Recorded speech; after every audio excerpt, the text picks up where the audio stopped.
Hello, ladies. It's our first Tuesday morning without Bible class, and I'm missing you already. I have my pillow here. The Master Gardener is at work in me, and I thank Laura again for making these for us. I have my plant garden book, my thought garden book here with me, and I wanted to remind you that we all challenged ourselves during the summer that we would go through the dwell part of each lesson. And if you remember the first time we learned about dwell, and I was going to share this with you, but most of you have a book, we learned on page 18 that every chapter she wants us to do something called dwell. The D is for disconnect and ask to connect to God. I have my praise music playing in the background.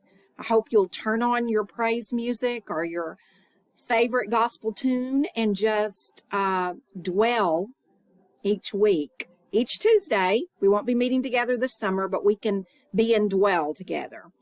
Luke 5:16 was the first one where Jesus would withdraw to a desolate place and pray.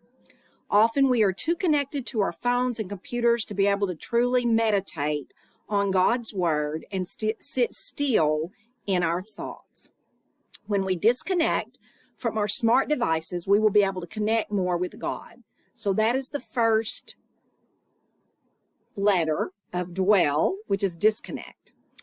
W is water with the word, and she's going to give us scriptures. The one that describes this is Psalms 119. Your word is a lamp to my feet and a light to my path. The psalmist understands the importance of being guided by God's word. We want to water our thought gardens with God's truth so that our thought gardens can grow and flourish. DW. Next is E. Exalt God for who he is. Psalms 103, the whole chapter, is a great example of the way David reflected upon God's character while exalting him. This step of dwell personalizes who God is to you using truth from God's word. When we praise God for who he is, all he has done, and all he will do, it reminds us to abide in Jesus. Praise is a powerful way to renew and transform the mind. So E is exalt. Then we have two L's. The first L is to list your requests to God with thanksgiving, Philippians 4:6. Do not be anxious about anything, but in everything by prayer and supplication, with thanksgiving, let your requests be made known to God. And then the last one is linger in his presence. Oh, how I love your law, writes the psalmist in Psalms 119:97. It is my meditation all the day. Spending time lingering in God's presence while you are disconnected from the world is a powerful way to connect to his joy and love. There is something so sweet about not rushing off from the meditation process. So the first dwell that we had in our book was, I believe, after chapter 3, and it is on page 20. So just together, I thought we might do the first one together.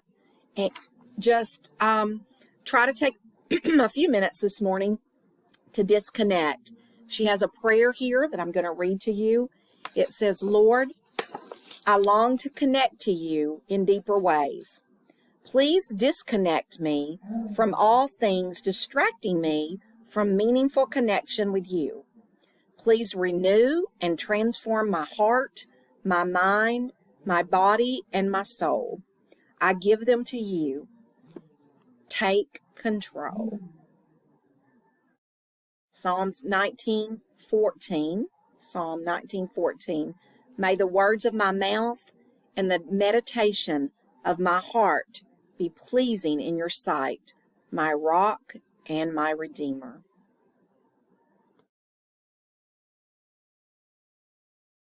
Next is to water us with the word. There's several scriptures here. Isaiah 43, 18 and 19. Look that one up here real fast.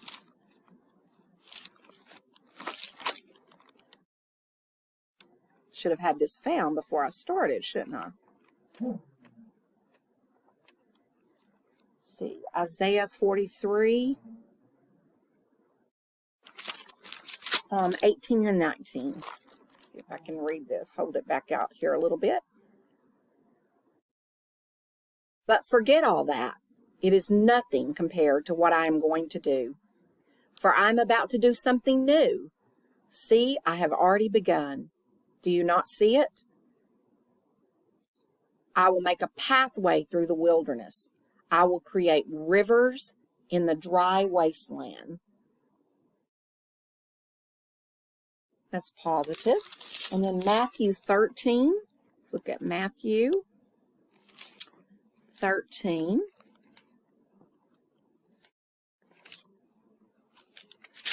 Louder, Alexis. Alexa, louder. Got to hear that song a little louder. Matthew 13, 1 through 9.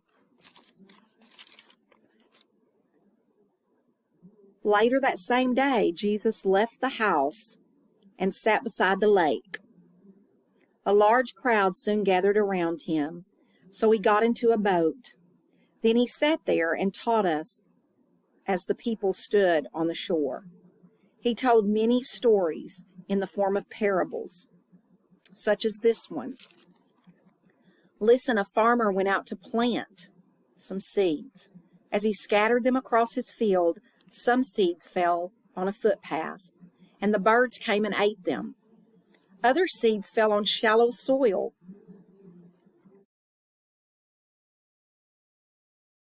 With underlying rock. The seeds sprouted quickly because the soil was shallow. But the plants soon withered under the hot sun, and since they didn't have deep roots, they died. Other seeds fell among thorns that gave up and choked out the tender plants. Still other seeds fell on fertile soil, and they produced a crop that was 30, 60, and even 100 times as much had been planted. Anyone with ears should hear, should listen and understand. His disciples came and asked him, "Why do you use parables when you talk to the people?" He replied, "You are permitted to understand the secrets of the kingdom of heaven, but others are not. To those who listen to my teaching, more understanding will be given, and they will have an abundance of knowledge. For those who are not listening, even what little understanding they have will be taken away from them. That is why I use these parables. For they look, they really don't see. They hear, but they don't really listen or understand." This fulfills the prophecy of Isaiah that says, "When you hear what I say, you will not understand. When you see what I do, you will not comprehend. For the hearts of these people are hardened, and their ears cannot hear. And they have closed their eyes, so their eyes cannot see. And their ears cannot hear, and their hearts cannot understand. And they cannot turn to me and let me heal them." And then he goes on to explain the parable. Now listen to the explanation of the parable about the farmer planting seeds. The seed that fell on the footpath represents those who hear this message about the kingdom and don't understand it. Then the evil one comes and snatches it away. Seed on the rocky soil represents those who hear the message and immediately receive it with joy. But since they don't have deep roots, they don't last long. They fall away as soon as they have problems or are persecuted for believing God's word. The seed that fell among the thorns represents those who hear God's word, but all too quickly the message is crowded out by the worries of life and the lure of wealth, so that no fruit is produced. The seed that fell on good soil and represents those who truly hear and understand God's word and produce a harvest of 30, 60, or even 100 times as much as had been planted. And that's certainly the kind of soil we want to be, isn't it? There are other scriptures here that you can look at if you would like, from Psalms 17, Proverbs 3, 5 through 8. I think we know that scripture by heart. Romans 12, 1 and 2. John 15, 1. And Exodus 15 and 2. And then the E is to exalt God for who he is. So we're going to do a little praise now, practice a little praise. Lord God, you are the master gardener.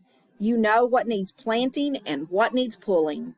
You see all my thoughts. You help me point, pull, and plant healthy thoughts in my thought garden. Thank you for being the master gardener. I cannot do it alone. You are my strength and my rest. Lord, you are my guide. You go before me and behind me. You are in my past, my now, and my future. Even when I stray from your right path, you are there to gently lead me back to the right and healing path. Your love doesn't waver, even when mine does. Your compassion and grace are ever before me. Lord, you have given me so many blessings. The greatest is your grace and renewal through the cross of Jesus. This lights up my path. You give and take away, working it all for good. Thank you for all that you are, all that you have done, and all that you promise to do. Lord, your grace guides my path and makes a way for my path. Your paths are good and loving. You sustain me during the hardships and rocky paths. You set my feet in stable places and do not allow my foot to be caught. Only you, Lord, could do this. You never forsake your sheep. I will stay close to your side. You are healer, giver, savior, and my path. And then our 2 L's in the dwell is to list your requests to God. So after this video, I hope that you will take a moment in your own personal private prayer and list your thanksgivings, list your blessings, and list your request. And then, as we've learned in Bible class, as we present our requests to God, sometimes we get up and go and we mark it off the list, and that's not what we're supposed to do. The last L is to linger. And we're going to do that now. We are going to breathe in and out together and linger. Lord, I breathe you in. You are all around me. You are continually present. I feel you near. I breathe in your truth and your kindness toward me. I receive what you have provided for me today. I trust that you provide everything I need. I trust your power to help me plant. I breathe in your light. I see the light, fill every space of my being. I open my hands toward you. I receive your help. Your sovereignty speaks peace into my mind. You reign. I sit and breathe in your peace and your presence. I proclaim your reign over every aspect of my life. I see you weaving beautiful growth and truth into my mind. Your truth yields abundant living in my now and in my future. This is the first dwell. I hope you enjoyed going through it with me. I hope now that you will pray and feel the presence and the Spirit of God in your morning, in your day, and in everything around you. I love you all. I ask God to be with you and bless you. Amen.